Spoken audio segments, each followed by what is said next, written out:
सभी को नमस्कार। आप सबका स्वागत है OEL programme cyber wellness for schools में, जो कि 26 जुलाई को हमने स्टार्ट किया था। जैसा कि पहले दिन भी मैंने आपके साथ में साझा की थी ये बात कि ये हमारा फेज 4 है। इससे पहले हम लास्ट सेशन में तीन फेज जो है वो पूरे कर चुके हैं, जो कि पहला फेज साइंस के ऊपर था, दूसरा फिजिक्स के ऊपर था और तीसरा वीडियो एडिटिंग के ऊपर था। तो ये उसी कड़ी में चौथा फेज हमने 26 जुलाई को जो है वो शुरू किया था साइबर वेलनेस फॉर स्कूल्स के लिए।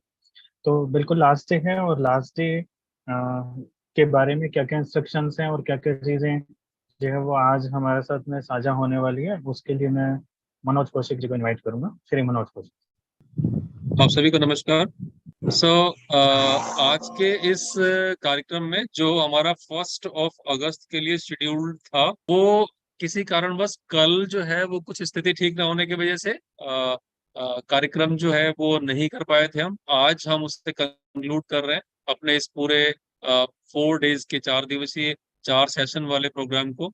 तो आज के जो बिंदु है कुछ इस तरह से हैं जो हम आपके साथ शेयर कर रहे हैं। सबसे पहली बात तो ये कि इस पूरे कार्यक्रम में जितने भी पार्टिसिपेंट हमारे लाइव इंटरेक्शन के थ्रू या यूट्यूब के थ्रू या व्हाट्सएप ग्रुप में जितने भी पार्टिसिपेंट हमारे साथ जुड़े हुए हैं, वो सभी अलग अलग माध्यम से इन सेशंस को अटेंड कर रहे हैं।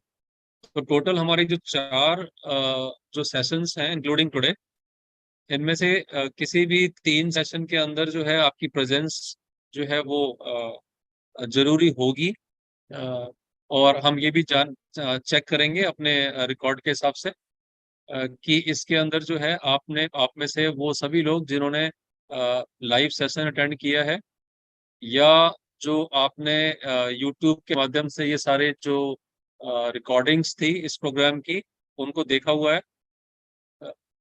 इसके अलावा दूसरा काम जो था हमारा इस प्रोग्राम में, वो था कि आपको दीक्षा के ऊपर साइबर हाइजीन का एक कोर्स कंप्लीट करना है। ये दूसरी कंडीशन थी इस प्रोग्राम को कंप्लीट ली अटेंड करने के लिए। तो जिन भी साथियों ने वो कोर्स कंप्लीट कर लिया है, उसके सक्सेसफुल कंप्लीशन का जो स्क्रीनशॉट है वो हमें ग्रुप में शेयर करते रहे। इन सभी जो पहली लिस्ट है पार्टिसिपेंट की, उसके साथ दूसरे नंबर पे हम जो पॉइंट चेक करेंगे उन सभी पार्टिसिपेंट का, वो ये कि किस किस ने वो साइबर हाइजीन का कोर्स अटेंड कर लिया है। तीसरी चीज जो हम चाहेंगे कि हमारे सारे पार्टिसिपेंट इस विषय को अच्छी तरह समझने के लिए जरूर पूरा करें, वो है एक पोस्ट क्विज। तो एक क्विज जो है वो आपको शेयर की जाएगी ग्रुप के माध्यम से भी और चैट के माध्यम से भी, जिसको आप सभी को अटेंड करना है। और इस तरह से इन तीनों एक्टिविटीज के माध्यम से, यानी कि लाइव सेशन अटेंड करके, क्विज को अटेंड करके और ऑनलाइन कोर्स को करके, इसके साथ ही हम फिर इस प्रोग्राम को जो है वो संपन्न की ओर आज ले जाएंगे। आज के शॉर्ट सेशन के बाद उसमें आप ध्यान रखें कि इसके तुरंत बाद जो हमारा एक व्हाट्सएप ग्रुप बना हुआ है, जिसमें कि वो सभी पार्टिसिपेंट जो डे 1 से जुड़े हुए हैं वो उसके अंदर उपस्थित है। तो वो सभी पार्टिसिपेंट के साथ में जैसे ही पोस्ट क्विज हमारी कंप्लीट होगी, तो हम ऑनलाइन सर्टिफिकेट, यानी कि हम जो है ई सर्टिफिकेट्स जो है उन सभी को इशू कर देंगे उसी ग्रुप के अंदर। उनके इन्हीं participation in live program, participation in quiz, and participation in that cyber hygiene online course. तो इस ये है हमारे कार्यक्रम की संक्षिप्त रूपरेखा पूरे कार्यक्रम की, जिसको हम चाहते हैं कि हम अगले वीक में या बाय दिस वीकेंड ट्राई करते हैं, हम फ्राइडे से पहले पहले हम आप सभी को पार्टिसिपेंट को जो है वर्चुअल सर्टिफिकेट, ई सर्टिफिकेट जो है वो इशू करते हैं आप सभी को। और साथ साथ आज जो है वो हमारे पास तरुण शर्मा जी हैं, और उनके एक एक सेशन को हम आज आपके लिए ला रहे हैं, जिसमें कि हम इंटरनेट सेफ्टी की बात जो है वो तरुण जी आपके साथ करेंगे।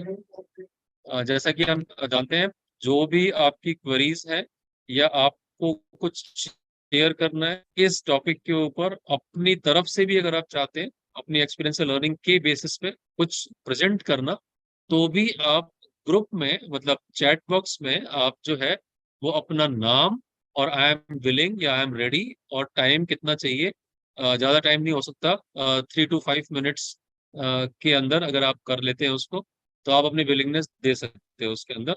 तो तरुण जी के तुरंत बाद जो है वो हम आपको उसी सीक्वेंस में कॉल कर लेंगे।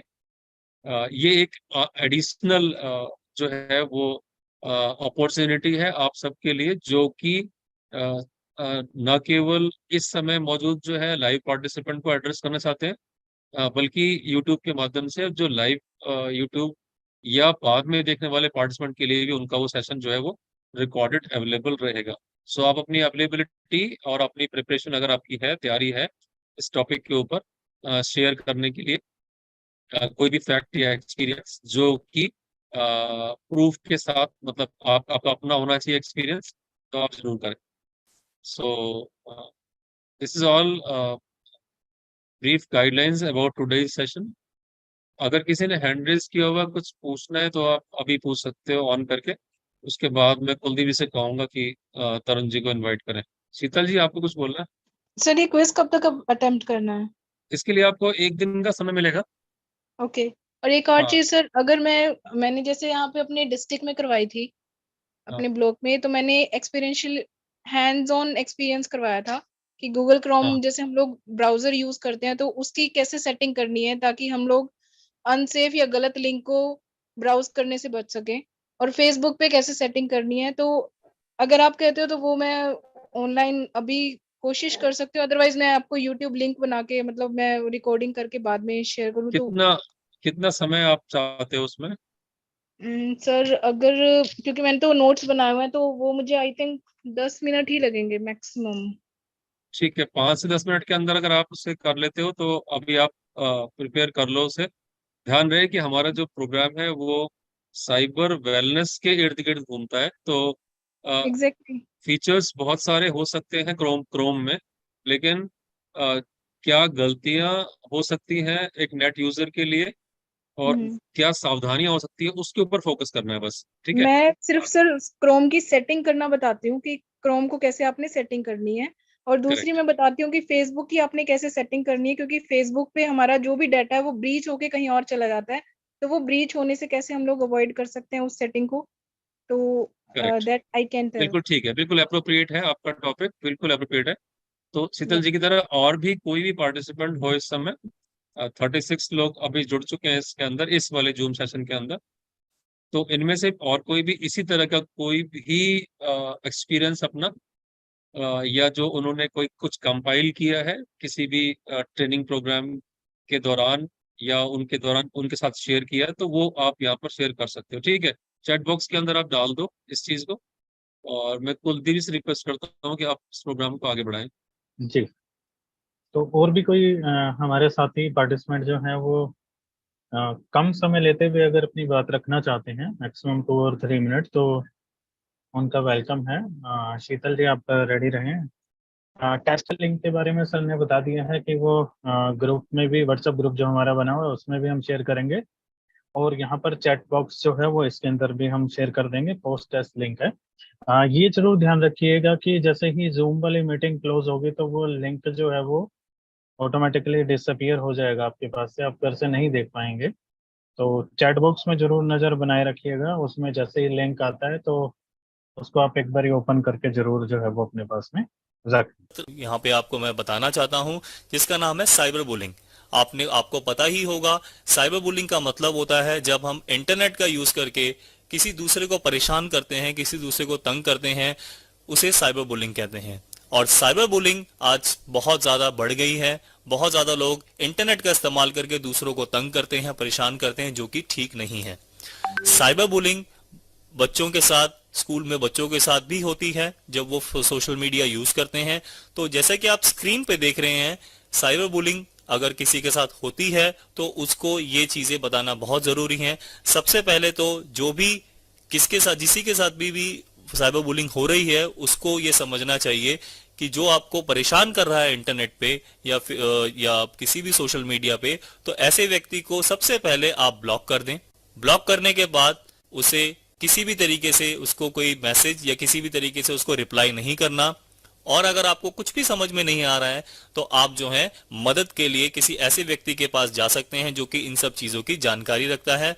और इसके अलावा सबसे जरूरी चीज सभी के लिए वो ये है कि आप जो है सिविल रहें, आप सभ्य रहें, इंटरनेट का ठीक से इस्तेमाल करें और कभी भी साइबर बुलिंग ना करें। तो अब तीसरे सत्र में हम देखेंगे कि किस तरीके से हम स्कैम्स को अवॉइड कर सकते हैं। आपने जरूर सुना होगा स्कैम वर्ड। स्कैम आपने सुना होगा कि किसी जगह पे किसी के साथ, किसी व्यक्ति के साथ स्कैम हो गया है, न्यूज़पेपर पे पढ़ा होगा, न्यूज सुनी होगी। तो इस स्कैम से हम बच कैसे सकते हैं? तो इससे बचने के लिए मैं आपको यहाँ पे बहुत सारी कुछ टिप्स बताऊंगा, कुछ ट्रिक्स बताऊंगा और मैं चाहता हूं कि आप उसे बड़े ध्यान से सुने, कि ध्यान से समझें इन बातों को। अब जैसे कि आप अभी स्क्रीन पे देख रहे हैं, यहाँ पे आपको किसी चीज के लिए थैंक यू बोला जा रहा है और ऐसी वेबसाइट्स, बहुत सारी वेबसाइट्स आप इंटरनेट पे देख सकते हैं जो कि ये वेबसाइट्स फ्रॉड हैं, ये वेबसाइट फेक हैं। इनको बनाने का पर्पस सिर्फ लोगों के साथ फ्रॉड करना है, लोगों के साथ स्कैम करना है। और जैसा आप स्क्रीन पे देख रहे हैं, यहाँ पे आपको किसी चीज के लिए थैंक यू बोला जा रहा है, कांग्रेचुलेशंस बोला जा रहा है और आपको एक ऑफर दिया जा रहा है। और इस ऑफर के बदले सिर्फ आपको एक सिंपल से क्वेश्चन का आंसर देना है, आर यू मेल और फीमेल, और आपको ऑप्शन दिए हैं मेल, फीमेल। इतना बताने के बाद वो आगे पूछता है आपसे। जैसे ही आप इन वेबसाइट्स को आगे इस पे देखते हैं तो आपको आगे जो ऑप्शन आता है, फिर वो आपसे आपका नाम पूछने की कोशिश करते हैं। ऐसे वेबसाइट्स जब आप उसको आंसर देते हैं आपकी डेट ऑफ बर्थ, आपसे बात करने की कोशिश करते हैं, आप कहाँ काम करते हैं, क्या काम करते हैं, और फाइनली जो चीज वो पूछना चाहते हैं वो चीज वो पूछते हैं आपसे, आपका किस बैंक में अकाउंट नंबर है और क्या आपका उस बैंक का पासवर्ड क्या है। और यहाँ पे अगर आपने उनको अपना पासवर्ड और बैंक अकाउंट की डिटेल्स जो भी उन्होंने पूछी हैं वो बता दी, तो आपके साथ भी एक स्कैम हो सकता है, फ्रॉड हो सकता है। और इससे बचना, इसको अवॉइड करना बहुत ज्यादा जरूरी है। और इसके बारे में मैं आपको बताना चाहता हूं, इसे हम कहते हैं इंटरनेट की लैंग्वेज में फिशिंग।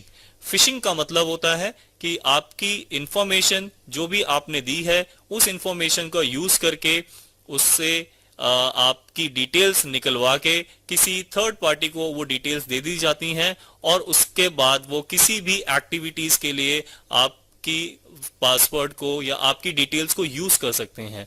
हो सकता है कि वो आपकी डिटेल्स को किसी क्रिमिनल एक्टिविटी के लिए यूज करें या किसी भी दूसरी एक्टिविटीज के लिए जो कि नहीं होनी चाहिए। इसे हम फिशिंग कहते हैं। अब आप स्क्रीन पे देख रहे हैं एक वेबसाइट। मैं आपको बताना चाहता हूं कि ये वेबसाइट एक फेक वेबसाइट है। जैसा कि आपको स्क्रीन पे दिख रहा है, यहां पे अगर आप ध्यान से देखेंगे हाईलाइट किया हुआ है रेड कलर में, लाल रंग में इसको हाईलाइट किया हुआ है और आपको वेबसाइट का सोर्स यानी कि जिसे हम URL कहते हैं, URL दिख रहा है h1.ripway.com।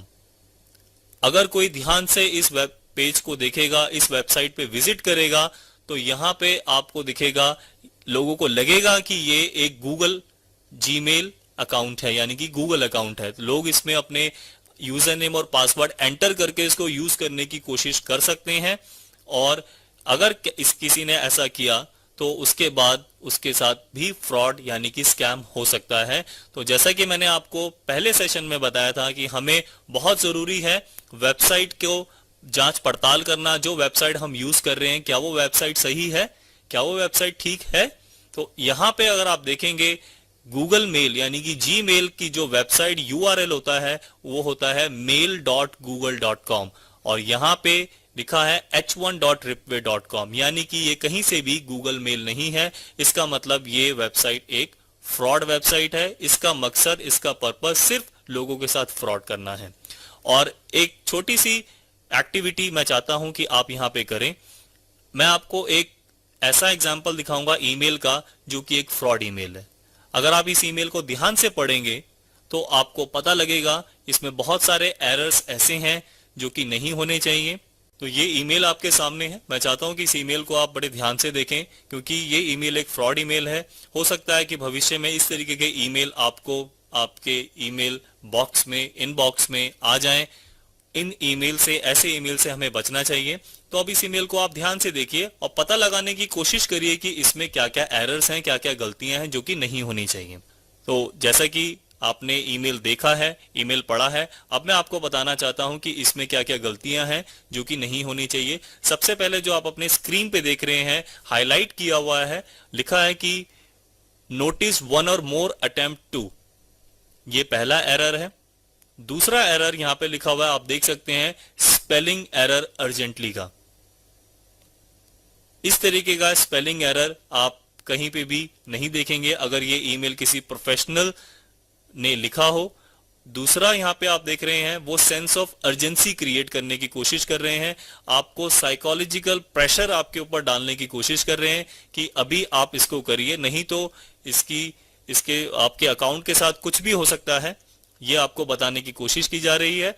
और दूसरा यहां पे वेरिफिकेशन, आपको वेरीफाई करने के लिए बोला जा रहा है, पूछा जा रहा है कि आप अपना अकाउंट नंबर वेरीफाई करवाइए, उनको अपना अकाउंट नंबर बताइए, या जो भी वो डिटेल्स पूछना चाहते हैं वो डिटेल्स उनको कंफर्म कराइए। वो डिटेल्स, ये एक और यहाँ पे एरर है जो कि नहीं होना चाहिए। और इसके अलावा यहाँ पे आप देख रहे हैं, इस ईमेल में एक ओपन लिंक पड़ा है। इस तरीके का ओपन लिंक आप किसी भी प्रोफेशनल ईमेल में नहीं देखेंगे, ऐसा नहीं होना चाहिए। तो इन कारणों से ये ईमेल जो है ये एक फ्रॉड ईमेल है। हमें इस तरीके के ईमेल्स का कभी भी आगे यूज नहीं करना चाहिए। और करना क्या चाहिए, अगर हमें कोई ऐसे ईमेल्स भेजता है तो हमें इन ईमेल्स पे करना क्या चाहिए। तो सबसे पहले तो इस तरीके के ईमेल्स को, सस्पिशियस ईमेल यानी कि संदिग्ध ईमेल जो अगर आपको कोई लगता है, इस पे आपको कोई भी रिप्लाई नहीं करना चाहिए। अगर आपसे इस ईमेल के थ्रू कोई पासवर्ड, कोई दूसरी चीज मांगने की कोशिश करता है, पूछता है, तो वो हमें नहीं देना चाहिए। और अगर आप डाउट में हैं, आपको कुछ भी समझ में नहीं आ रहा है, तो आप किसी ऐसे व्यक्ति के संपर्क में आ सकते हैं, उनसे पूछ सकते हैं जो इन सब चीजों के बारे में जानकारी रखता है। तो ये इस तरीके के अगर आप इन टिप्स को यूज करेंगे तो मैं उम्मीद करता हूं कि आप ऑनलाइन स्कैम जो कि आजकल बहुत ज्यादा हो रहे हैं, लोग उनका शिकार बन रहे हैं, विक्टिम बन रहे हैं, आप उनसे बचेंगे और अपना अकाउंट सेव करके इंटरनेट बैंकिंग और बाकी सोशल मीडिया यूज करेंगे। Manage your digital footprints. आपको पता ही होगा कि जो भी एक्टिविटीज, जो भी गतिविधियां हम इंटरनेट पे करते हैं, उसे पता लगाना बहुत आसान है। अगर हम कोई गतिविधि इंटरनेट पर, एक्टिविटी इंटरनेट पर आज कर रहे हैं और अगर कोई कई सालों के बाद भी कोई पता लगाना चाहे कि हमने इंटरनेट पे क्या किया था, तो उसको पता लगा सकते हैं। इसीलिए इंटरनेट पे हमारी गतिविधियां, हमारी एक्टिविटीज बिल्कुल सही होनी चाहिए, ये बहुत जरूरी है। और इस सत्र में हम इसी के विषय में बात करेंगे। तो इस सत्र में मैं आपको जो है बहुत सारे टिप्स, बहुत सारे ट्रिक्स दूंगा जिसको आप यूज करें, और यूज करने के बाद आप अपनी इंटरनेट पे गतिविधियों को ठीक रख सकते हैं। तो सबसे पहली टिप है, जब भी आप इंटरनेट पे सोशल मीडिया यूज करें, तो सबसे पहले आप जब सोशल मीडिया पे जो भी चीज शेयर करते हैं, शेयर करने से कम उसके बारे में जरूर सोचें कि क्या जो चीज शेयर की जा रही है वो ठीक है या नहीं। कई बार ऐसा होता है जब हम इंटरनेट पे कुछ चीजें शेयर करते हैं, तो शेयर करने के बाद लोग उसे जो है पसंद करते हैं, लोग उसे जो है कमेंट करते हैं, लोग उसको जो है शेयर करते हैं। लेकिन हो सकता है आपके द्वारा शेयर की गई कोई चीज किसी दूसरे को हर्ट कर रही है, किसी दूसरे के लिए ठीक नहीं है, और आप, हो सकता है आपने थोड़ा सा फन करने के लिए उसे जो है सोशल मीडिया पे डाल दिया, लेकिन शायद वो किसी के लिए सही नहीं है, किसी को वो परेशान कर रही है, उसके लिए वो बात ठीक नहीं है। और इस तरीके की फोटोग्राफ जो आप स्क्रीन पर अभी देख रहे हैं, ज्यादातर लोग कुछ फोटोग्राफ्स उनको मिलती हैं, उसको वो खराब करके थोड़ा सा बदल के सोशल मीडिया पे अपलोड कर देते हैं। और सोशल मीडिया पे अपलोड करने के बाद, जैसा कि आप जानते हैं, जब लोग उस सोशल मीडिया पे फोटोग्राफ को देखते हैं तो लोग उसको आगे फॉरवर्ड करते हैं। तो 1 से ये 3 लोगों को जाती है, जैसा कि आप अपनी स्क्रीन पे देख रहे हैं, और 3 से आगे ये चेन बनती रहती है और लाखों करोड़ों लोगों तक वो फोटोग्राफ जो है पहुंच जाती है। सोशल मीडिया पे इस तरीके की फोटोग्राफ्स को कॉपी करना और शेयर करना बहुत आसान है, और कोई भी इन फोटोग्राफ्स को, इन पोस्ट को पता लगा सकता है, ढूंढ सकता है। इनको ढूंढना भी बहुत इजी है। अब मैं आपको एक चीज बताना चाहता हूं जिससे कि आपको जरूर समझ में आएगा, जरूर पता लगेगा कि क्यों हमें इंटरनेट पे कोई भी चीज शेयर करने से पहले जरूर सोचना चाहिए। आपका एक शेयर जो आप शेयर करते हैं, कोई भी फोटोग्राफ, कोई भी वीडियो या कोई भी दूसरी चीज सोशल मीडिया पे, अगर आप उसे, मैं कहूं, उसे गुणा करें, मल्टीप्लाई करें 2.4 बिलियन लोगों के साथ में, तो ये कितना होगा? तो जवाब आपको पता है, इसका जवाब 2.4 बिलियन ही होगा। अब मेरा एक छोटा सा प्रश्न आप सभी से ये है कि ये 2.4 बिलियन क्या है? ये 2.4 बिलियन का मतलब है 2.4 बिलियन लोग इस समय इंटरनेट पर ऑनलाइन हैं, और जैसे ही हम सोशल मीडिया पे कुछ चीज अपलोड करते हैं, कुछ चीज डालते हैं, तो ये 2.4 बिलियन लोगों के पास तक पहुंच जाती है, अगर हमने उसको ठीक तरीके से अपलोड या ठीक तरीके से उसका इस्तेमाल नहीं किया है। तो इसीलिए मैं आपको बताना चाहता हूं कि आपके द्वारा कोई भी चीज शेयर की गई इंटरनेट पे, वो सिर्फ आप या आपके फ्रेंड्स और फैमिली मेंबर्स तक ही सीमित नहीं रहती, ये आगे 2.4 बिलियन लोगों तक चली जाती है। इसलिए हमें जरूर सोचना चाहिए जो चीज आप शेयर कर रहे हैं सोशल मीडिया पे, वो शेयर करने लायक है या नहीं। अब यहां पे मैं आपको बताना चाहता हूं कुछ जानने लायक बातें। सबसे पहले तो जो भी आप चीजें शेयर करते हैं इंटरनेट पे, तो वो इंटरनेट पे शेयर करने के बाद लोग उसे, जैसे मैंने आपको बताया, जो सोशल मीडिया यूज कर रहे हैं उसे फॉरवर्ड करते हैं, उसे कॉपी करते हैं और उसे आसानी से ढूंढ लेते हैं। तो इसीलिए ये कहा जाता है कि इंटरनेट पे जो भी चीज हम शेयर करते हैं, it takes a life of its own. यानी कि अगर किसी के पास आपकी फोटोग्राफ चली गई तो वो बहुत मुश्किल से आपको या पता भी नहीं चलेगा कि आपकी फोटोग्राफ जो है वो किस किस के पास जा चुकी है। इसलिए हमारी इंटरनेट पे हमारी गतिविधियां बिल्कुल सही होनी चाहिए। और कुछ सेफ्टी के टिप्स मैं आपको देना चाहता हूं, जैसे कि सबसे पहले है, आप अपना नाम जो है स्क्रीन पे आप देख सकते हैं, अपना नाम इंटरनेट पे चेक करें, अपनी रेपुटेशन चेक करें और देखें कि क्या किसी ने आपके नाम से कोई फोटोग्राफ तो अपलोड नहीं करी है इंटरनेट पे। दूसरी चीज जो कि बहुत जरूरी है, आप अपनी पर्सनल इंफॉर्मेशन को प्राइवेट करके रखें। इंटरनेट पे, सोशल मीडिया पे आप अगर यूज करते हैं, आपको जरूर पता होगा वहाँ पे ऑप्शन होता है, आप उस फोटोग्राफ को जो अपलोड करना चाहते हैं वो उसको पब्लिक करना चाहते हैं या प्राइवेट रखना चाहते हैं। पब्लिक का मतलब होता है वो वीडियो या वो फोटोग्राफ जो आप अपलोड कर रहे हैं वो सारे सोशल मीडिया यूजर उसको देख सकते हैं, और प्राइवेट का मतलब होता है कि वो सिर्फ लिमिटेड यूजर, यानी कि आपके सिर्फ फ्रेंड्स और फैमिली मेंबर उसको देख सकते हैं और आप ही उसे कंट्रोल कर सकते हैं। इस चीज को जानना और समझना बहुत जरूरी है। और बच्चों के लिए एक हमने छोटा सा रूल बनाया है जिसको हम कहते हैं ग्रैंडमा रूल। ग्रैंडमा रूल के अंदर हम बच्चों को ये बताते हैं, जो वो चीज या जो भी वो फोटोग्राफ या वीडियो अपलोड कर रहे हैं सोशल मीडिया पे, उनको ये समझना चाहिए कि उनको ये सोचना चाहिए इस बारे में कि अगर उनकी ग्रैंड मदर उस फोटोग्राफ में उनको देखेंगी तो वो क्या कहेंगी। अगर उनकी ग्रैंड मदर कहती हैं कि वो फोटोग्राफ ठीक है और वो सोशल मीडिया पे अपलोड हो सकती है, तो उसको आप अपलोड करें। और अगर आप सोचते हैं कि आपकी ग्रैंड मदर आपको कहेगी कि आप उस फोटोग्राफ में सही नहीं लग रहे हैं, तो आप उस सोशल मीडिया पे उस फोटोग्राफ को अपलोड नहीं करेंगे। ये बहुत जरूरी जानकारी है, बच्चों के साथ जरूर शेयर करें इस चीज को। बच्चे जरूर समझेंगे सोशल मीडिया पे क्या चीज शेयर करने लायक है या शेयर करने लायक नहीं है। दूसरी टिप जो मैं आपको देना चाहता हूं सोशल मीडिया का यूज करते समय और इंटरनेट पे हमारी गतिविधियों से रिलेटेड संबंधित, हमें अपना जो स्टफ है, यानी कि हमें अपनी चीजों को प्रोटेक्ट करके रखना चाहिए। इंटरनेट पे हमें अपना स्टफ को प्रोटेक्ट करके रखना चाहिए, ये बहुत जरूरी है। और ज्यादातर हम इंटरनेट पर जो भी हमारा अकाउंट है, चाहे हम उसे सोशल मीडिया के लिए यूज करते हैं या हम किसी इंटरनेट बैंकिंग के लिए यूज करते हैं, उसके लिए हमारे पास एक पासवर्ड होता है। और जैसा कि आप स्क्रीन पे देख रहे हैं, ज्यादातर लोगों के पासवर्ड सोशल मीडिया और इंटरनेट बैंकिंग के लिए इस तरीके से होते हैं, या इस तरीके के कुछ वीक पासवर्ड्स होते हैं। इस तरीके के पासवर्ड रखने का नुकसान ये होता है कि ऐसे पासवर्ड्स जल्दी से किसी को भी पता चल जाते हैं और वो हमारा अकाउंट को हैक कर लेते हैं। अब हमें इसके लिए करना क्या चाहिए, मैं आपको बताना चाहता हूं। हमारे पासवर्ड्स स्ट्रॉन्ग पासवर्ड होने चाहिए। और स्ट्रॉन्ग पासवर्ड बनाते कैसे हैं? स्ट्रॉन्ग पासवर्ड्स को बनाने का तरीका है, सबसे पहले तो जैसा कि आप स्क्रीन पे देख रहे हैं, एक स्ट्रॉन्ग पासवर्ड में 8+ कैरेक्टर्स होते हैं और स्ट्रॉन्ग पासवर्ड में ये कॉम्बिनेशन होता है अल्फाबेट्स और नंबर्स का। यानी कि इसमें नंबर भी होते हैं, इसमें अल्फाबेट्स भी होते हैं, और आप चाहें तो इसमें कुछ स्पेशल कैरेक्टर्स भी यूज कर सकते हैं, जैसे कि @ और अंडरस्कोर। ये यूज करने से आपका पासवर्ड और ज्यादा स्ट्रांग हो जाता है और किसी हैकर के लिए आपका अकाउंट हैक करना बहुत ज्यादा मुश्किल हो जाता है और आपका अकाउंट बच जाता है।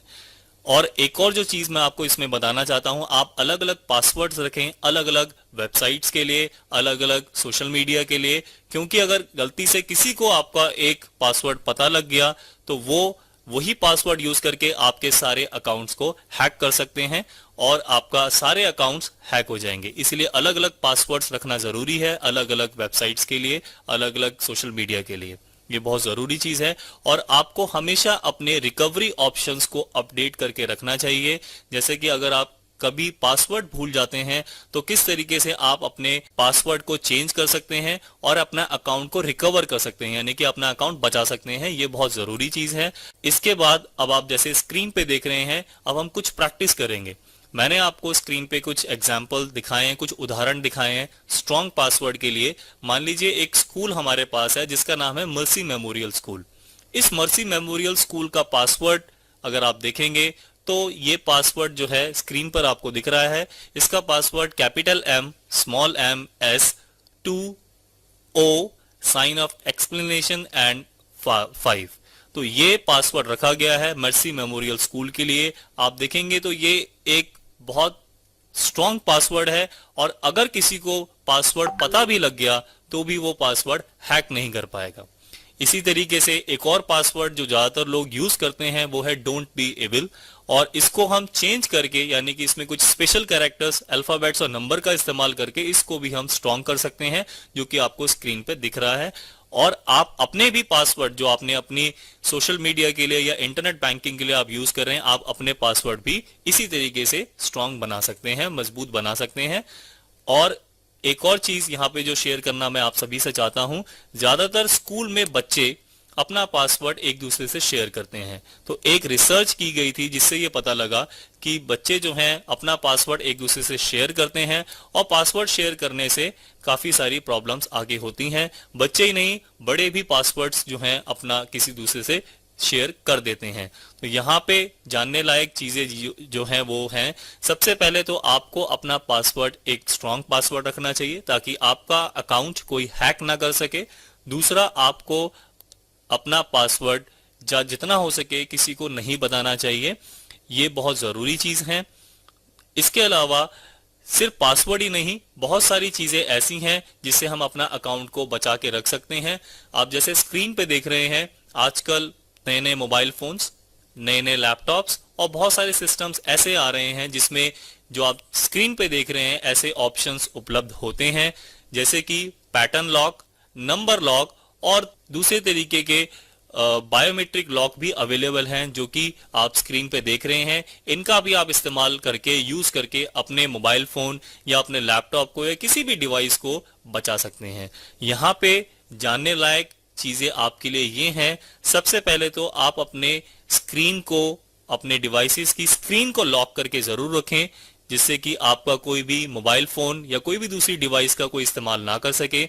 और हमेशा याद रखिए, आप पब्लिक कंप्यूटर्स जब भी यूज करें तो पब्लिक कंप्यूटर्स को यूज करते हुए हमेशा आप लॉग आउट जरूर करें। पब्लिक कंप्यूटर्स यानी कि साइबर कैफे जब भी आप जाते हैं तो आप जो है पब्लिक कंप्यूटर का इस्तेमाल करते समय, ऐसे कंप्यूटर का इस्तेमाल करते समय लॉग आउट जरूर करें। और एक मोड अवेलेबल होता है जिसको हम कहते हैं इनकॉग्निटो मोड। इनकॉग्निटो मोड अगर आप यूज करेंगे तो आपके पासवर्ड, कुकीज और दूसरी मेमोरीज जो कि सेव हो जाती हैं वो आपकी सेव नहीं होंगी किसी दूसरे के लैपटॉप में और आपका अकाउंट हैक नहीं होगा। क्योंकि हम इंटरनेट यूज करते हैं तो इंटरनेट पर हमें काफी लोग सोशल मीडिया पे बहुत सारे वीडियोस भेजते हैं, बहुत सारी फोटोग्राफ्स भेजते हैं। तो उन फोटोग्राफ्स को, उन वीडियोस को बिना जांचे, बिना परखे हम अपने फ्रेंड्स को और फैमिली मेंबर्स को आगे फॉरवर्ड कर देते हैं, जो कि शायद ठीक नहीं है। इसीलिए आपको मैं कुछ वीडियोस दिखाऊंगा, कुछ फोटोग्राफ दिखाऊंगा और हम देखेंगे, बात करेंगे इसके बारे में कि ये वीडियोस और फोटोग्राफ्स के पीछे क्या सच्चाई है और ये अगर वीडियोस और फोटोग्राफ्स गलत हैं तो उसका क्या कारण है। तो सबसे पहले मैं आपको जो है पहला वीडियो दिखाता हूं और मैं चाहता हूं कि आप इस वीडियो को बड़े ध्यान से देखें और ये पहचानने की कोशिश करें, ये जानने की कोशिश करें कि क्या ये वीडियो सही है या नहीं। तो ये है पहला वीडियो आपके सामने, वीडियो नंबर 1।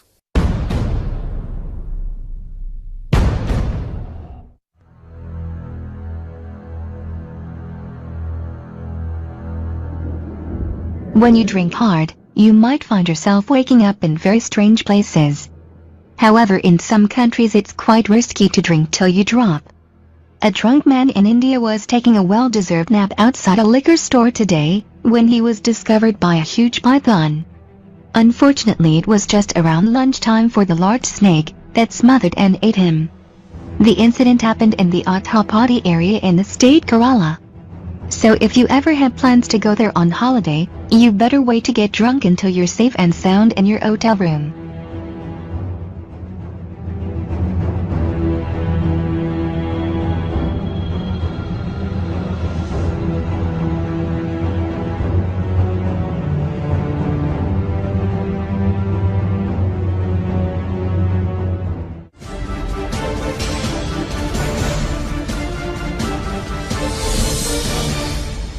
तो अब आपने वीडियो नंबर 1 देख लिया है।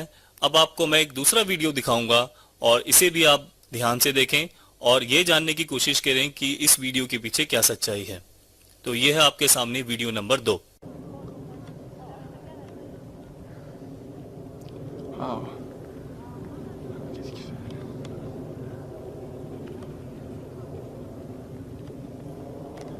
Oh shit! Oh!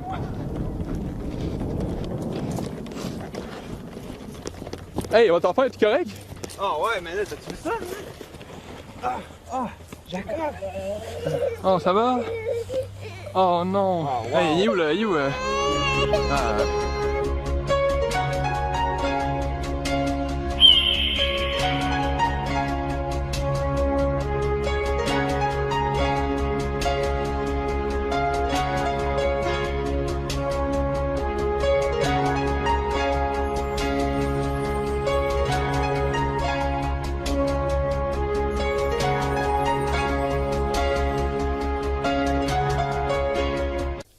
Video number 2 देखने के बाद अब मैं चाहता हूं कि आप एक फोटोग्राफ देखें और ये है वो फोटोग्राफ आपके सामने। इस फोटोग्राफ को आप बड़े ध्यान से देखें और ये जानने की कोशिश करें कि क्या ये फोटोग्राफ सही है।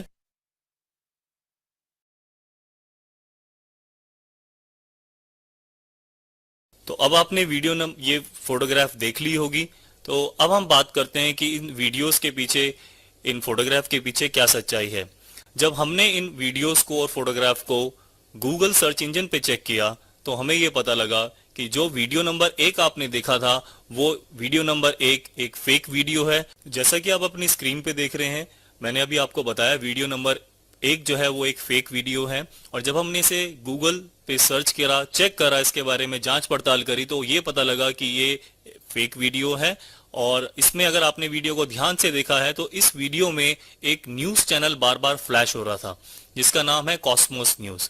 मैं आपको बताना चाहता हूं कि इस तरीके का कोई भी न्यूज जो है चैनल जो है वो एग्जिस्ट नहीं करता है, इसीलिए ये इंफॉर्मेशन जो न्यूज चैनल दे रहा है वो सही नहीं है। इसी तरीके से दूसरा वीडियो जो आपने देखा, दूसरा वीडियो भी एक फेक वीडियो है, एक होक्स वीडियो है। इसके पीछे भी कोई सच्चाई नहीं है। वास्तव में इस वीडियो में अगर आप ध्यान से देखेंगे तो बहुत सारे पार्ट्स में इस वीडियो को तोड़ के बाद में उसे मिक्स कर दिया गया है, जोड़ दिया गया है और एक कंप्लीट वीडियो बनाया है। और ये इस तरीके के वीडियोस जो हम देखते हैं सोशल मीडिया पे, इनको हम वायरल वीडियोस कहते हैं और ऐसे वीडियोस के पीछे कोई सच्चाई नहीं होती। और तीसरा जो मैंने आपको दिखाया था एक फोटोग्राफ, इस फोटोग्राफ को एक सोशल मीडिया पे अपलोड किया गया था और अगर आपने ध्यान से देखा है तो इस फोटोग्राफ को बहुत सारे लोगों ने लाइक करा, बहुत सारे लोगों ने इसको पसंद किया, बहुत सारे लोगों ने इसको आगे शेयर भी किया। तो ये फोटोग्राफ जो है, ये फोटोग्राफ एक जेन्युइन फोटोग्राफ है। जैसा कि आप अपनी स्क्रीन पे देख सकते हैं, इस फोटोग्राफ को एक न्यूज चैनल, एक जाना माना न्यूज चैनल और जाना माना अखबार, न्यूज़पेपर इसकी कॉपीराइट अपने पास रखता है, जिसकी वजह से ये न्यूज़, ये पोस्ट जो सोशल मीडिया पे किया गया है, ये एक जेन्युइन फोटोग्राफ है। अब इस तरीके के फोटोग्राफ्स, इस तरीके के वीडियोस जब हमें सोशल मीडिया पे मिलते हैं तो हमें करना क्या चाहिए? सबसे पहले तो हमें उस सोर्स को इन्वेस्टिगेट करना चाहिए, उसके बारे में जांच पड़ताल करनी चाहिए कि ये वीडियो और फोटोग्राफ कहाँ से आया है। दूसरा, इसके बारे में हमें ये पता लगाना चाहिए कि इसका कॉपीराइट किसके पास है, ये बहुत जरूरी चीज है। और तीसरा, वो वीडियोस और फोटोग्राफ्स जब आप देख लेते हैं तो भेजने वाले लोग क्या चाहते हैं आपसे कि आप उन पर यकीन क्यों करें, तो ये बहुत जरूरी है समझना। और अगर आप करेंगे, ऐसा इसके बारे में सोचेंगे, तो जरूर आगे से जो भी सोशल मीडिया पे आपको वीडियोस या फोटोग्राफ्स आते हैं, आप जरूर उसके बारे में पता लगा पाएंगे कि वो वीडियोस और वो फोटोग्राफ्स सही हैं या नहीं। इसके बाद इंटरनेट पर किस तरीके से हम जो है सच और झूठ का पता लगा पाएंगे? सबसे पहले तो मैं आपको बताना चाहता हूं, इंटरनेट पे बहुत सारे वेबसाइट्स ऐसी हैं जो कि फेक हैं, जो कि सही नहीं है। हमें उनका यूज नहीं करना चाहिए। बहुत अच्छी और बहुत वेल डिजाइंड वेबसाइट्स होती हैं जिनको हम यूज करते हैं, और आगे अगर हम उनको यूज करते रहेंगे तो हो सकता है हमारे साथ कोई फ्रॉड भी करे। दूसरी चीज, हमें इन्वेस्टिगेट करना चाहिए सोर्स ऑफ इंफॉर्मेशन का, जैसे कि मैंने आपको पहले भी बताया था। और एक रूल है जिसको अगर हम शायद यूज करेंगे तो हम इस तरीके के फ्रॉड से बच सकते हैं, जिसको हम कहते हैं रूल ऑफ 3।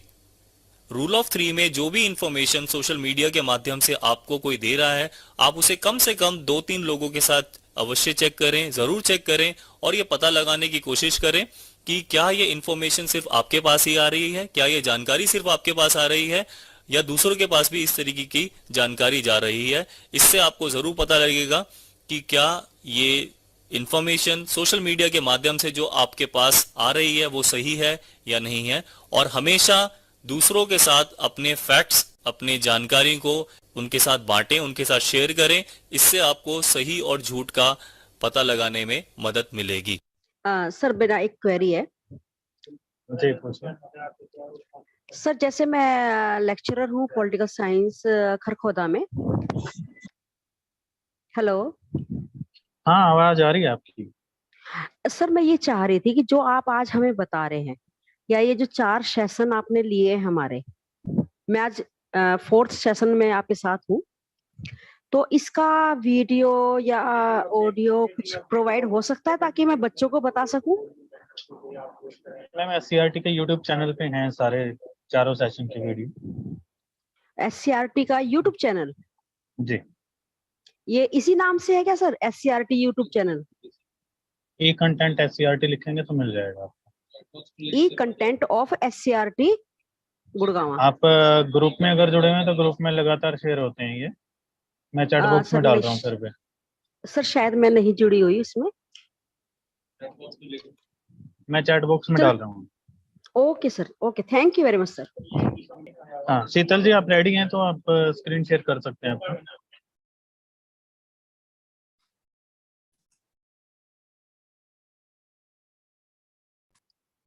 सबसे पहले हम इन 3 डॉट्स पे जाएंगे। क्रोम ब्राउजर ओपन होने के बाद 3 डॉट्स के बाद हम लोग यहाँ पे क्लिक करेंगे तो हमें यहाँ सेटिंग्स नजर आएंगी। सेटिंग्स के बाद हम लोग यहाँ ओपन करेंगे प्राइवेसी एंड सिक्योरिटी।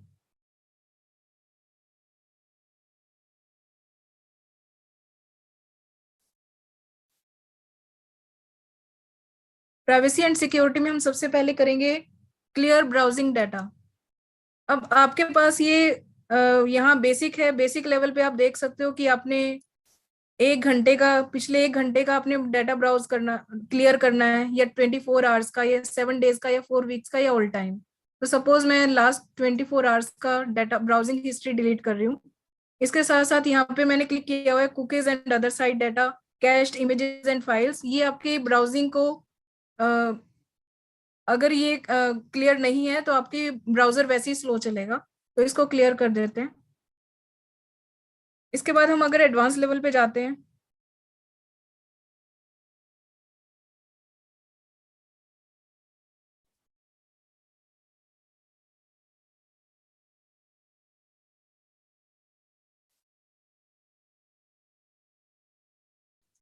यहाँ एडवांस में आपको यहाँ ये नजर भी आ जाएंगे कि passwords and other sign in, जो भी आप साइन इन करते हो, जो जनरली गूगल क्रोम पे हम लोग कई बार टाइम बचाने के चक्कर में अलाउड अलाउड कर देते हैं, तो जितने भी पासवर्ड आप डालते हो गूगल क्रोम पे वो सारे पासवर्ड इसमें सेव हो जाते हैं।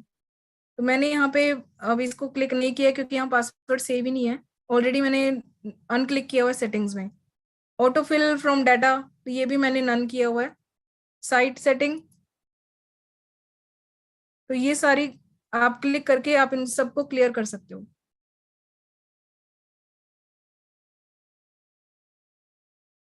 इसके बाद आ जाएगी सेफ ब्राउजिंग। नजर क्यों नहीं आ रहा? मैडम थोड़ा धीरे बताओ, समझ में कम आ रहा है।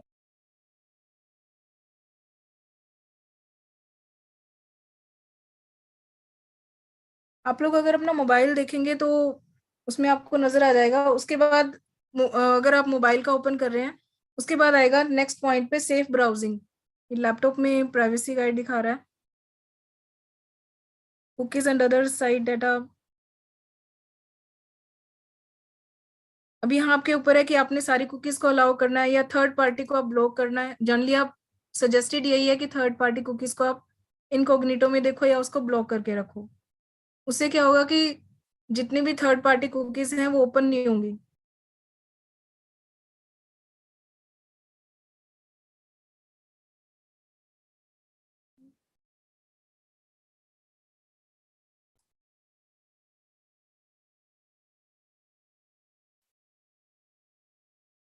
सिक्योरिटी में आप ओपन करोगे, यहाँ पे आपको नजर आ रहा है सेफ ब्राउजिंग। सेफ ब्राउजिंग में अगर आपने नो प्रोटेक्शन सिलेक्ट किया हुआ है, यहाँ पे 3 लेवल होते हैं। नो प्रोटेक्शन, अगर आपने नो प्रोटेक्शन किया हुआ है तो इसका मतलब जितनी भी डेंजरस साइट है वो सब ओपन हो जाएंगी और आपका कंप्यूटर बिल्कुल अनसेफ है। इसके बाद आता है स्टैंडर्ड प्रोटेक्शन। स्टैंडर्ड प्रोटेक्शन में ये होगा कि आपके पास कुछ शीतल साइट्स मैम, ओपन हो जाएंगी जो कुछ डेंजरस हैं, कुछ ओपन नहीं होंगी। शीतल मैम, सॉरी टू एक सेकंड बस। मैम क्या आप अपना फोन नंबर शेयर कर सकते हैं? अगर हमें कुछ पूछना हो तो हम आपको पूछ लें इसके बारे में जो आप बता रहे हैं। श्योरली मैम, वो कुलदीप सर शेयर कर देंगे। बिना मैं एक्चुअली इतना मेरा ये ओपन हुआ है, सब गड़बड़ हो जाएगा। बिल्कुल मैं शेयर करूंगी, डोंट वरी। उसके बाद है इनहांस प्रोटेक्शन। इनहांस बाद में कर, सॉरी मैडम बाद में कर देना। श्योर मैम, मैं चैट बॉक्स में लिख दूंगी। Okay, thank you ma'am. उसके बाद है इनहांस प्रोटेक्शन। इनहांस प्रोटेक्शन ये हमेशा सजेस्टेड रहता है।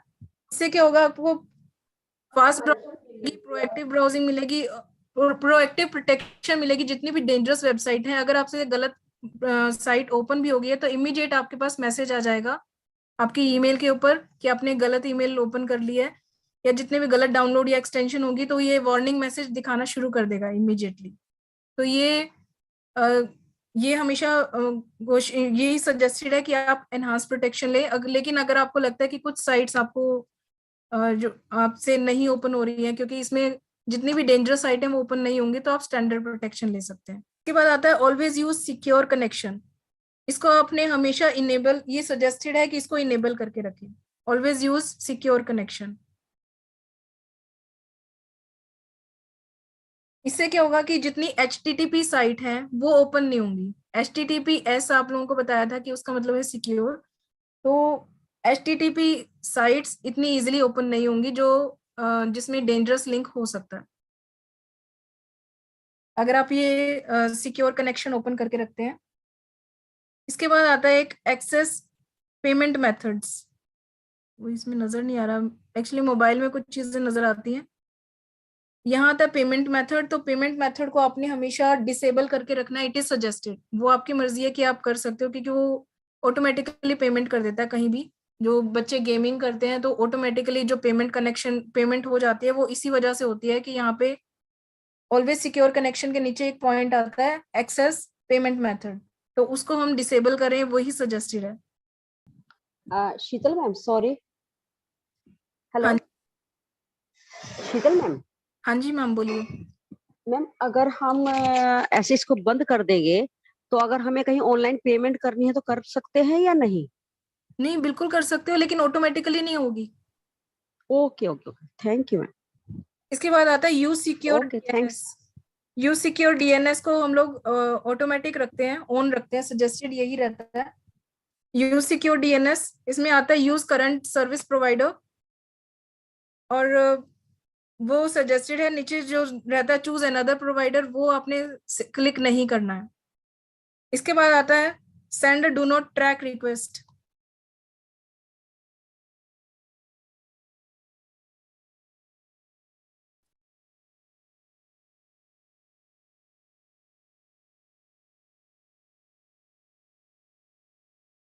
इन ट्रायल्स को आपने ओपन रखना है। ये कहाँ गया, एक मिनट। प्राइवेसी सैंडबॉक्स के अंदर जो आपके ट्रायल्स हैं ये आपने ओपन रखने हैं। इससे क्या होगा कि ये आपका लेस डाटा यूज करेगा, गुड ब्राउजिंग स्पीड आएगी और सभी साइट्स के लिए, और you will experience very good browsing. और जितने भी एड्स हैं या जो आपके इंटरेस्ट से रिलेटेड एड्स हैं वो इजीली ओपन होंगी। एक आएगा ऑलवेज यूज सिक्योर कनेक्शंस, उसमें वो भी सजेस्टेड है कि आप लोग ओपन करके रखें, और एक्सेस पेमेंट मेथड है उसको आपने डिसेबल रखना है। उसके बाद आएगा प्रीलोड पेजेस। प्रीलोड पेजेस में आप लोग नो प्रीलोडिंग रखेंगे तो उसके साथ क्या होगा, जनरली आपने देखा होगा कि अगर हम लोगों ने सपोज कार लिख दी है कि कार का मुझे रेट जानना है, तो आपको उसी से रिलेटेड बहुत सारी साइट्स के नीचे एड्रेसेस या लिंक्स मिलने शुरू हो जाएंगे। शायद आप लोगों ने नोटिस किया होगा, अगर मैंने कोई एग्जाम का डाल दिया कि मुझे ये एग्जाम या एग्जाम पेपर चाहिए, तो आपको उसी से रिलेटेड डिफरेंट जितनी भी एप्स हैं या साइट्स हैं, वेबसाइट्स, उनके पेजेस के लिंक्स आने ओपन शुरू हो जाएंगे आपकी साइट पे। तो अगर आप, हाँ जी, ऐसे ही होता है हमेशा, राइट। तो प्रीलोड पेजेस के अंदर अगर एक्सटेंडेड प्रीलोडिंग की है तो वो तब होता है कि आपके पास ऑटोमेटिकली सब ओपन हो रहा है। अगर आप स्टैंडर्ड प्रीलोडिंग करते हो तो उससे रिलेटेड कुछ जो सेफ, जो गूगल ने सेव की हुई है, गूगल वाली वेब पेजेस ओपन हो जाएंगी, अदरवाइज बाकी साइट्स ओपन नहीं होंगी। और अगर आप नो प्रीलोडिंग होगा तो जब तक आप किसी लिंक पे क्लिक नहीं करोगे तब तक वो वेब पेज ओपन नहीं होगा। अदरवाइज क्या होगा, वेब पेज आएगा और वेब पेज ऑटोमेटिकली ओपन भी होते रहे। सो सजेस्टेड ये है कि इसमें नो प्रीलोडिंग की जाए। हाँ जी हो। यहाँ पे रिमूव ऑल लिंक डिवाइसेस है। हाँ। सजेस्टेड यही रहता है कि आपका फोन सेफ रहने के लिए जितने भी लिंक, आपका फोन एक सिक्योरिटी की है, जहां जहां आपने जैसे आपने लैपटॉप से आपका फोन कनेक्टेड है तो कोई भी आपका फोन ओपन, लैपटॉप ओपन करने से सिक्योरिटी की आएगी यहाँ पे ओपन करने के लिए। तो अगर आप चाहते हो कि ये लिंक खत्म हो जाए तो लिंक आप रिमूव कर सकते हो सारे लिंक डिवाइसेस को। अदरवाइज गूगल क्रोम आपके उसी ईमेल से रिलेटेड गूगल क्रोम जहां जहां ओपन होगा वो उसमें आपका मोबाइल फोन एज सिक्योरिटी की काम करेगा। इसके बाद आएगा गूगल सर्विसेज। जब आप गूगल सर्विसेज पे क्लिक करते हैं,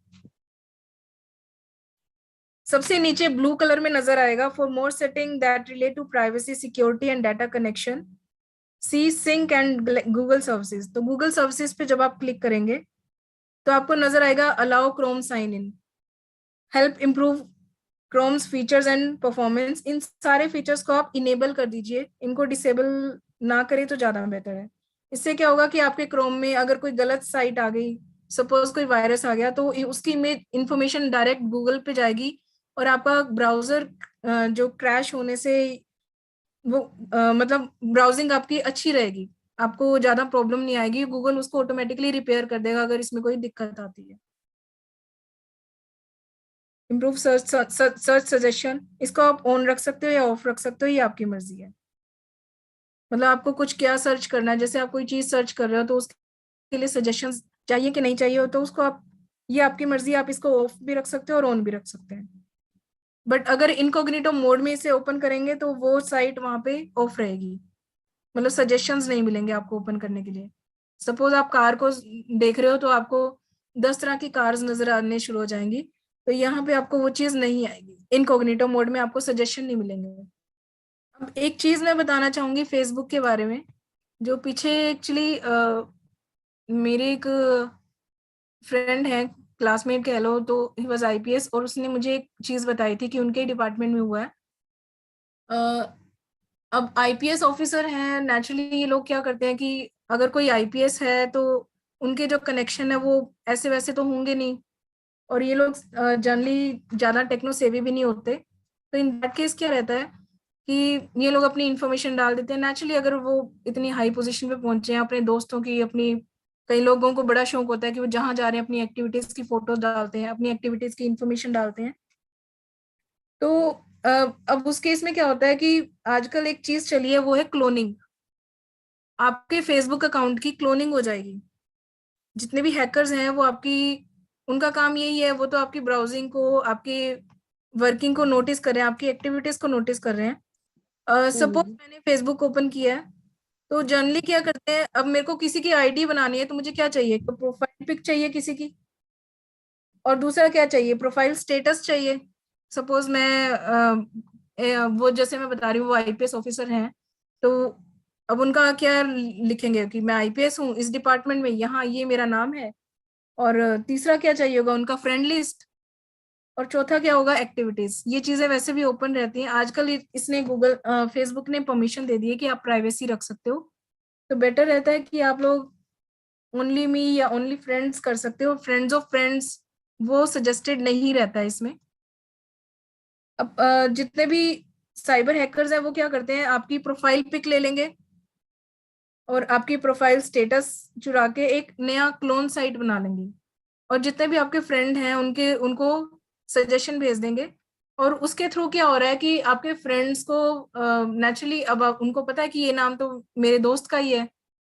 अब सपोज मैं आईपीएस हूँ और नेचुरली उनके कॉन्टेक्ट्स हैं वो हाई लेवल के बंदों से रहते हैं, तो वो डाल देते हैं कि मुझे अर्जेंटली 2 लाख की जरूरत है, तो प्लीज मुझे 2 लाख रुपए इस अकाउंट में पेमेंट कर दो, या मुझे भेज दो, मैं 2 महीने बाद आपको दे दूंगा, या 1 महीने बाद दे दूंगा, या 2 दिन बाद दे दूंगा, वट। तो इस तरह से उन्होंने 10 फ्रेंड्स को डाला थ्रेड। अगर एक को भी जो उसका क्लोज फ्रेंड है और उसको लगा कि ये बंदा कभी मेरे से इन जेन्युइनली तो मांगेगा नहीं, किसी को भी जरूरत पड़ सकती है, या 2 करोड़ की जरूरत पड़ गई है अर्जेंटली और मैं कहीं फंस गया हूँ मुसीबत में, तो बंदे क्या करते हैं कि वो पेमेंट दे देते हैं लिंक को क्लिक करके। तो बाद में पता चलता है कि वो जब उस बंदे को कांटेक्ट किया गया, मतलब ये रियल इंसिडेंट है, उस आईपीएस ऑफिसर को जब उसके दोस्तों ने कांटेक्ट किया कि भाई आपको हमने ऐसे ऐसे पेमेंट दी थी, सेड मैंने तो कभी आपसे कोई कांटेक्ट मांगा ही नहीं, कोई पेमेंट मांगी ही नहीं। तो बाद में जब उन्होंने चेकिंग करवाई साइबर सेल के थ्रू, तो पता चला कि वो उनका क्लोन अकाउंट बनाया गया किसी ने, और क्लोन अकाउंट से वो रिक्वेस्ट भेजी गई और वो पेमेंट एक फ्रॉड हो गया, मतलब स्कैम। लेकिन उससे क्या हो गया कि इमेज उनकी खराब हो गई। इसमें सेटिंग्स करने का ये रहता है कि सबसे पहले आपने प्रोफाइल पिक को क्लिक करना है, इसको अपडेट करना पड़ेगा। मैं अभी अपडेट करने का रिस्क नहीं लूंगी, सब कुछ गड़बड़ हो जाएगा। यहाँ पे आप जब क्लिक करोगे यहाँ पे आपको नजर आएगा प्रोफाइल पिक्चर गार्ड। तो प्रोफाइल पिक्चर गार्ड पे जब आप क्लिक करोगे तो उसके बाद ना तो आपकी प्रोफाइल पिक्चर की कोई भी स्क्रीनशॉट ले पाएगा, ना ही उसको कोई क्लोन कर पाएगा। अब कई लोग क्या है, आप लोगों ने देखा होगा कि आप लोग मैक्सिमम लोग क्या करते हैं, अपनी अपनी खुद की पिक्चर लगाते हैं, उनको शौक होता है। कुछ लोग अगर कहीं घूमने जा रहे हैं वो अपनी एक्टिविटीज की फोटो डाल देते हैं कि मैं यहाँ घूमने जा रहा हूँ, या मैं यहाँ हूँ, आज मैंने यहाँ साइन इन किया। तो इन दैट केस वो एक्टिविटी भी एक्चुअली डेंजरस रहती है, क्योंकि अगर आप बहुत ही हाईलाइटेड हो अपनी एक्टिविटीज के जरिए अपने दोस्तों में या कहीं भी, तो यू नेवर नो कि कौन आपके ऊपर स्पाई कर रहा है। और अगर आपने बता दिया कि आपकी पूरी फैमिली आज किसी मैरिज फंक्शन में है, तो हैकर्स को तो पता है कि आज आपके घर पे कोई भी नहीं है, तो चोरी का अच्छा मौका है। कई लोग डाल देते हैं कि for 10 days I am out of station, या I am enjoying in Darjeeling. अब उस बंदे को आपकी प्रोफाइल पिक्चर से आपका एड्रेस वगैरह सब पता है। तो जितने भी स्कैम वगैरह होते हैं वो यहाँ से भी होते हैं कि अपनी लाइव एक्टिविटी शेयर मत करो जब तक वो अनसेफ ना हो। दूसरी एक चीज और सजेस्टेड है, पोस्ट के अंदर कह सकते हैं, वो चाइल्ड पॉक्सो के अंदर, कभी भी बच्चे की फेस की पिक्चर यहाँ पे शेयर मत करो, अपने बच्चे के फेस की। या तो बच्चे के फेस को साइड पोज डाल दो या फिर बैक पोज डालो, बट उसका फेस साइड कभी भी मत डालो, क्योंकि बच्चों के फेस के या बच्चों को यूज करके डिफरेंट अकाउंट्स बनाए जा रहे हैं, उनसे उनका गलत यूज किया जा रहा है उनकी पिक्चर्स का। एआई, आप सबको पता है, आर्टिफिशियल इंटेलिजेंस के जरिए बहुत कुछ हो रहा है कि बच्चे की पिक्चर को 10 साल बाद का दिखा देंगे, उसका अकाउंट वगैरह नजर यूज करके गलत एक्टिविटीज कर देते हैं, और उसके बाद क्लेम उस बच्चे पे आता है। और मतलब ये चीजें पॉइंट आउट की गई हैं और पुलिस डिपार्टमेंट में ही की गई हैं ये चीजें, और साइबर सेल ने ही ये चीजें हाईलाइट की हुई हैं। तो इन दैट केस यही सजेस्टेड है कि बाद में आके अगर आपने डालना है बाद में डाल दो, लेकिन एक तो बच्चे की पिक्चर क्लियरली मत डालो, दूसरे यहाँ पे एक तो आप पहले अपना स्क्रीन गार्ड लगाएंगे, उसके बाद आप अपना प्रोफाइल लॉक कर देंगे। लॉक करने का मतलब है जब तक आपकी परमिशन नहीं होगी, कोई आपका फ्रेंड नहीं है, तब तक कोई भी आपको या आपके पिक्चर को या आपके प्रोफाइल को देख नहीं सकता। सो यू आपको इतना तो पता ही होगा कि कौन आपका दोस्त है। नेचुरली आप आजकल तो मोबाइल नंबर से भी आपको सजेशन मिलती है कि you might know this person. इसके बाद प्राइवेसी एक शॉर्टकट सेटिंग्स होती हैं।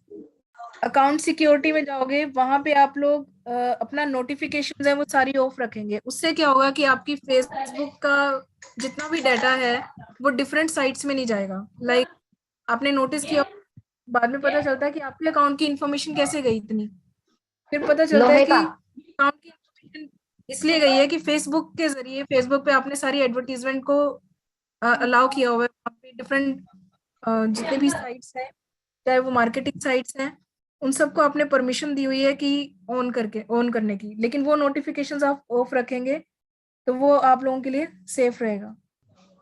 नहीं फील सेफ ही है। हमारे स्कूल में रानी मैडम है, कंप्यूटर की है, तो उसका किसी ने एटीएम में क्लोन बना लिया। मैम बिल्कुल इजी है, और उसके 32,000 निकाल लिए। जी बिल्कुल इजी है, इसलिए बल्कि कहते हैं कि जब हम क्लोन करते हैं, लेकिन हाँ जी, वो मैडम उसके पैसे वापस आ गए, क्योंकि जो HDFC sorry state bank of India है वहीं स्कूल के पास में है, खरखोदा सरकारी स्कूल के पास ही है वो। तो उन्होंने फौरन कंप्लेंट कर दी और कम कम करके निकाले सर मैडम उन्होंने 2,000, कभी 5,000, कभी 10,000, इस तरीके से।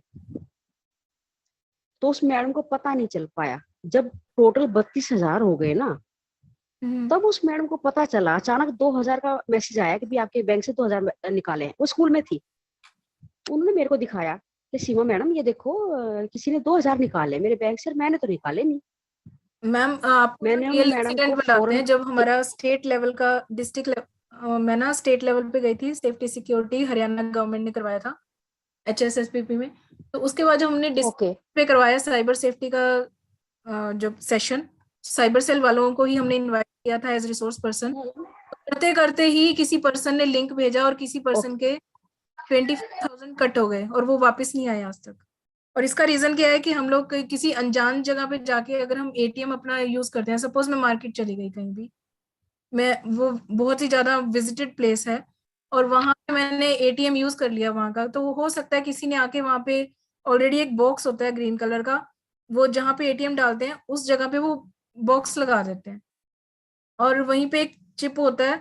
तो आपने जब किया आपके ATM को वो क्लोन कर लेते हैं और वहीं पे एक छोटा सा कैमरा भी होता है उसी बॉक्स के अंदर। तो वो जब आपने पिन नोट किया तो वो पिन ऑटोमेटिकली उनके कंप्यूटर में रिफ्लेक्ट हो जाता है। तो आपका कुछ भी हिडन नहीं है वहां पे।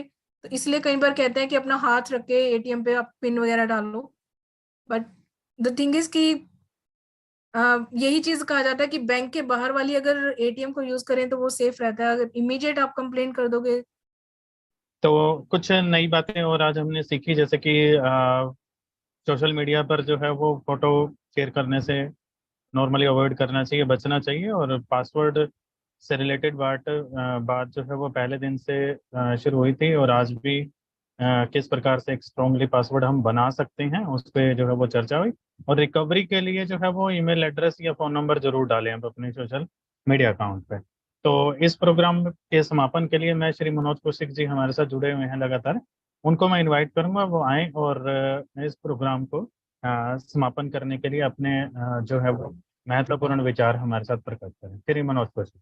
तो इस प्रोग्राम का जो है वो जो हमने एज फॉर द शेड्यूल हम समापन की ओर आ गए हैं। तो एक बार इस मोमेंट पे मैं धन्यवाद दूंगा उन सभी पार्टिसिपेंट्स का जो इन चारों सेशन के अंदर जितना भी उन्हें समय मिला और जैसा भी उन्होंने मैनेज किया अपने शेड्यूल को, उन्होंने हमारा ये कार्यक्रम सुना।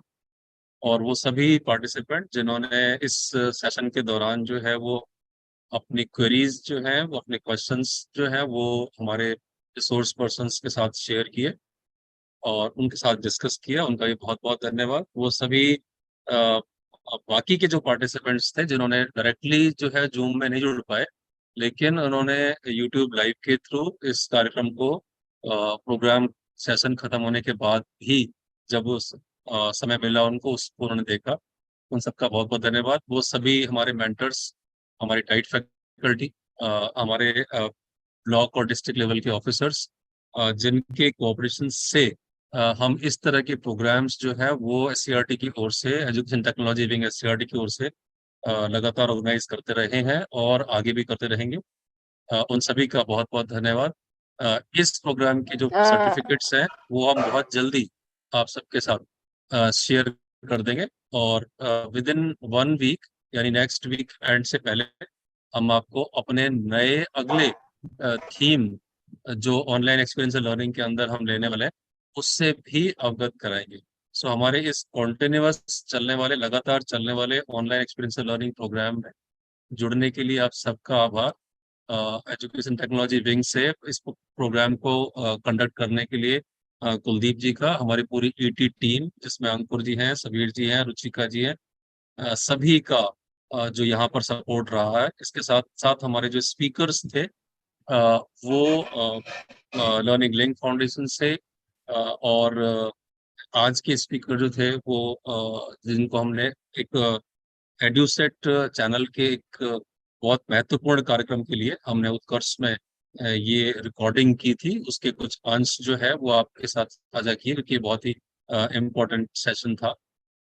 साथ ही हमारे पहले दिन के स्पीकर साइबर पीस फाउंडेशन से आनंदिता दास जी थी, उनका भी बहुत बहुत धन्यवाद। सो इस तरह के सभी कार्यक्रमों में हमारे जितने भी एक्सपर्ट्स हैं, सहयोगी हैं, जो डायरेक्टली और इनडायरेक्टली इस प्रोग्राम के लिए उन्होंने हमें सपोर्ट किया, उन सबका बहुत बहुत धन्यवाद।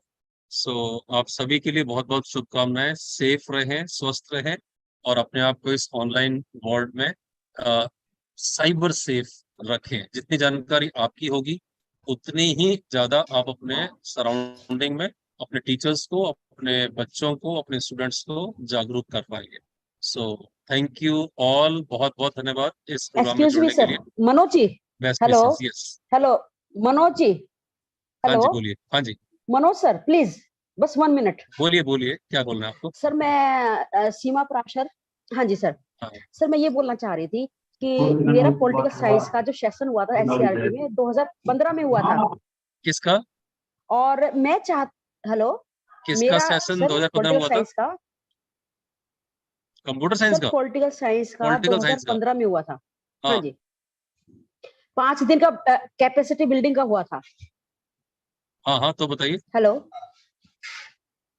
तो सर जय भगवान जी थे हमारे उस टाइम पे कोऑर्डिनेटर। हाँ तो मैं चाहती हूँ कि बीच अब 2015 को 8 साल हो चुके हैं, बहुत हाँ पॉलिटिकल साइंस में बहुत सारी नई चीजें आती रहती हैं। हाँ। तो सर मैं आपके थ्रू, आपके माध्यम से SCERT को ये रिक्वेस्ट करना चाहती हूँ कि हमारा सेशन एक बार और करवाया जाए।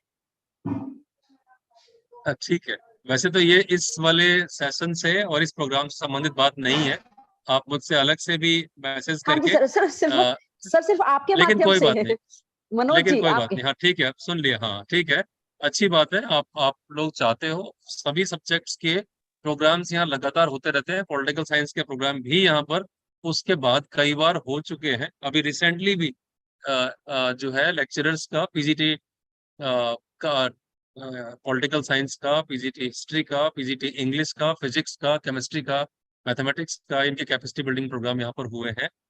ठीक है, आप सर अपना नमस्कार। रेफरेंस एक बार जरूर मुझे व्हाट्सएप पे भेज दें, आपको हम जो कंसर्न मॉनिटर है उनसे मिलवा देंगे। सर नमस्कार। नमस्कार। सर अमरजीत पानू बोल रहा हूँ। ये जो आज का प्रोग्राम समाप्त हुआ है, इसके सर्टिफिकेट कब तक इश्यू कर दिए जाएंगे? मैंने अभी भी बताया आपको, अभी भी बताया मैंने। जी बताइए एक बार फिर। अच्छा, फिर से बताऊं? सर एक बार और बता इसका दीजिए। मतलब आप बीच में होके आ गए। मैंने बोला कि एक्चुअली आपको नेक्स्ट वीकेंड से पहले पहले, फ्राइडे से पहले अच्छा पहले आ जाएंगे, लेकिन हमें उससे पहले कुछ चीजें इवेल्युएट करनी है। वो डाटा एक बार एनालाइज करके और उसके बाद हम नेक्स्ट फ्राइडे तक इसको शेयर कर देंगे। ग्रुप में ही शेयर कर देंगे क्या? ग्रुप में, हाँ ग्रुप में शेयर करेंगे, बिल्कुल हम ग्रुप में बाकायदा थैंक एक यू लिंक सर। भेजेंगे, उसी में शेयर जी कर देंगे। ठीक है सर, थैंक यू। ठीक है, hello. Thank you, thank you. Sunil ji कुछ पूछना चाह रहे थे? सर नमस्कार, सुनील कुमार बात जी हाँ। कर रहा हूँ सर, आरोही मॉडल गैबीपुर से, पीजीटी केमिस्ट्री।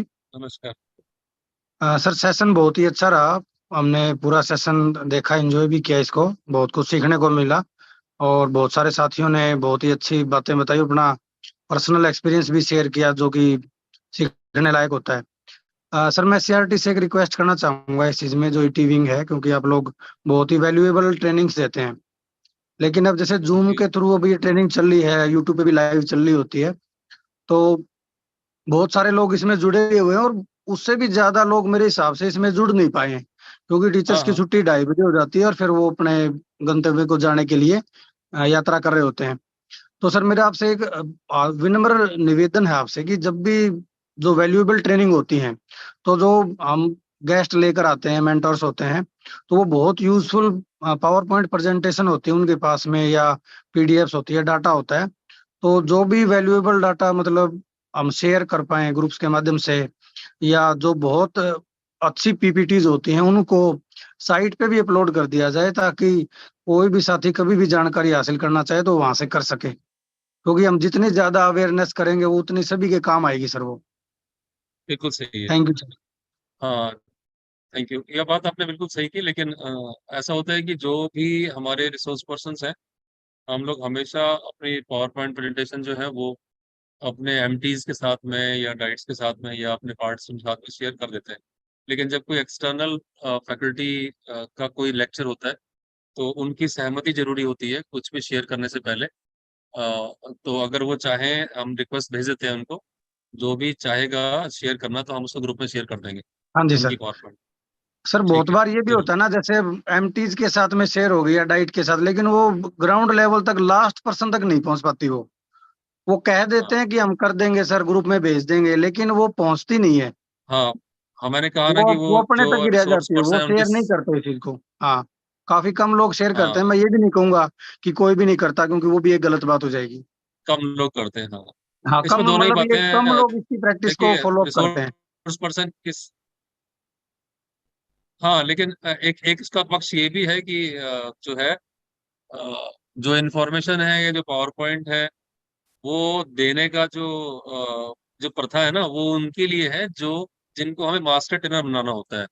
अदरवाइज सभी चीजें जो है वो बनी बनाई अगर दे दी जाएंगी, तो फिर जो एफर्ट उसमें लगता है उसकी वैल्यू नहीं हो पाती। कई बार ऐसा रिसोर्स पर्सन के विचार होते हैं, सो इसलिए भी वो नहीं करते, क्योंकि उन्होंने बहुत मुश्किल से वो चीजें बनाई होती हैं।